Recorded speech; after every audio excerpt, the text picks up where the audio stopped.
Eles nasceram gritando contra o Estado. Porque quem é poderoso, quem consegue fazer grandes roubos, esse é premiado. Quem não é poderoso, muitas vezes é condenado até sendo inocente. E hoje, vivem dele. O movimento que ergueu as maiores bandeiras da liberdade no Brasil virou o símbolo perfeito do que jurou combater. O MBL começou como o grito de uma geração cansada da política e terminou como mais uma engrenagem da própria máquina que dizia odiar. E o fenômeno do MBL que conseguiu agora a assinatura do partido, como é que você avalia? Cara, o MBL tem uma linguagem que é chamativa, apelativa. As pessoas, quando olham uma peça de mídia do MBL, já são impactadas, porque eles usam mesmo um modelo de marketing impactante, e esse é um mérito deles, não tem como negar. O MBL conseguiu uma façanha que foi apoiar o Bolsonaro no segundo turno de 2018, romper com o Bolsonaro durante o governo, ficar neutro na disputa entre Bolsonaro e Lula, e ainda assim continuar relevante no campo da direita e conseguir agora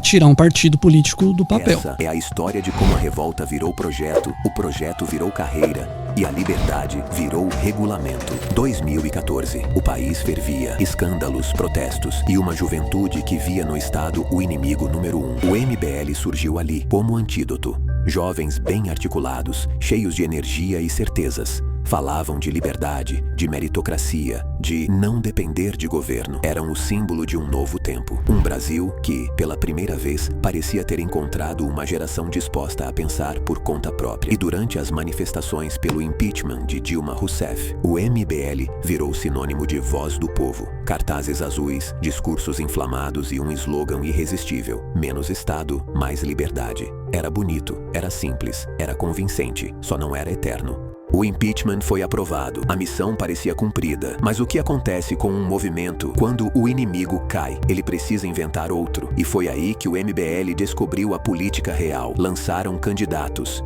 Negociaram com partidos. O Tribunal Superior Eleitoral aprovou por unanimidade o registro do partido Missão, ligado ao MBL, o Movimento Brasil Livre. Kim Kataguiri virou deputado federal, Arthur Duval, deputado estadual. E o movimento apartidário se tornou mais um partido informal, com QG, líderes e base de fãs. A promessa de ser a nova política se perdeu nas primeiras alianças. O discurso do contra o sistema virou o passaporte para dentro dele e o público começou a perceber o tom mudar. Antes, o MBL parecia não querer cargos. Depois dizia, precisamos estar lá dentro para mudar. Mudaram, mas foi o sistema que os mudou primeiro.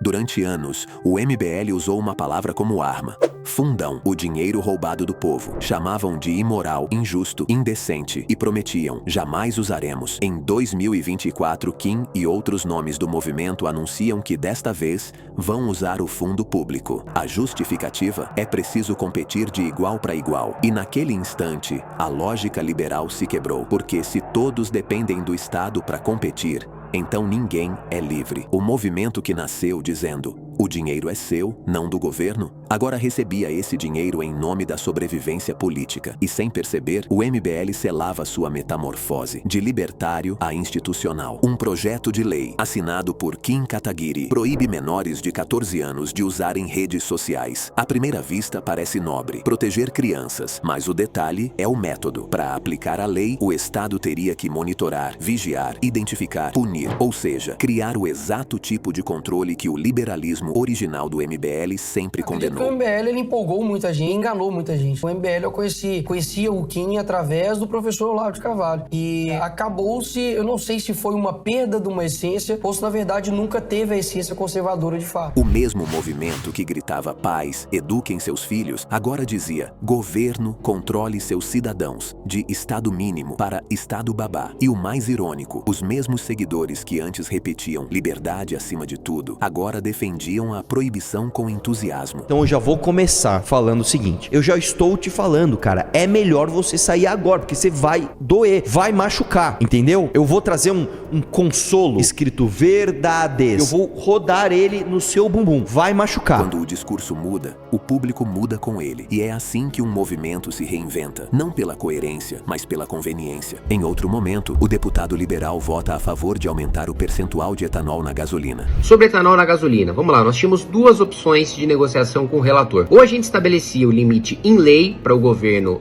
aumentar o etanol na gasolina, ou a gente deixava sem limite nenhum. É muito fácil, seria muito fácil para mim não votar ou votar abstenção, mas na vida real você precisa agir com a ética da responsabilidade. Essa foi a minha votação, eu mantenho a minha posição. Tecnicamente parece um detalhe, mas esse detalhe custa caro. Combustível menos eficiente, preço maior para o consumidor. E quem ganha? O setor canavieiro. Um lobby forte, poderoso, exatamente o tipo de interferência que o liberalismo clássico chamaria de mercado distorcido. O mesmo movimento que dizia que o Estado não deve escolher vencedores, agora escolhia. E cada voto, cada justificativa, distanciava o MBL do seu próprio DNA. A virada foi sutil. Primeiro, começaram a falar em reequilibrar a economia, depois em políticas industriais e logo intervenção estratégica do Estado.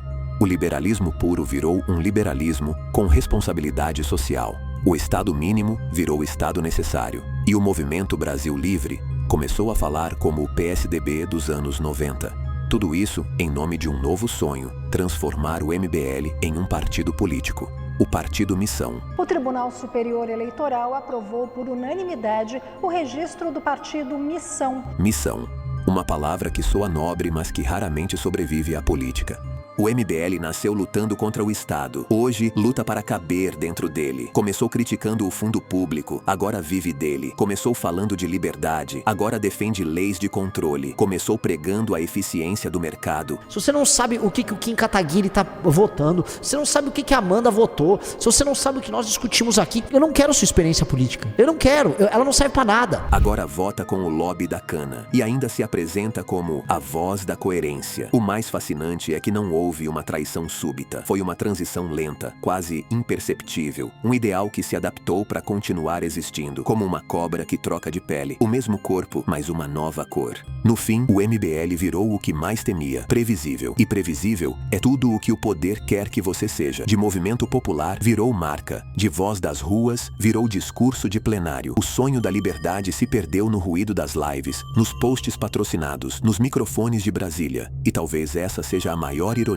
de todas. Quando o movimento que nasceu livre passa a depender do sistema, o sistema já venceu. O movimento Brasil Livre não acabou. Ele apenas mudou de nome. Hoje chama-se Brasil Regulamentado. Gostou do vídeo? Inscreva-se no canal para mais vídeos intrigantes como esse.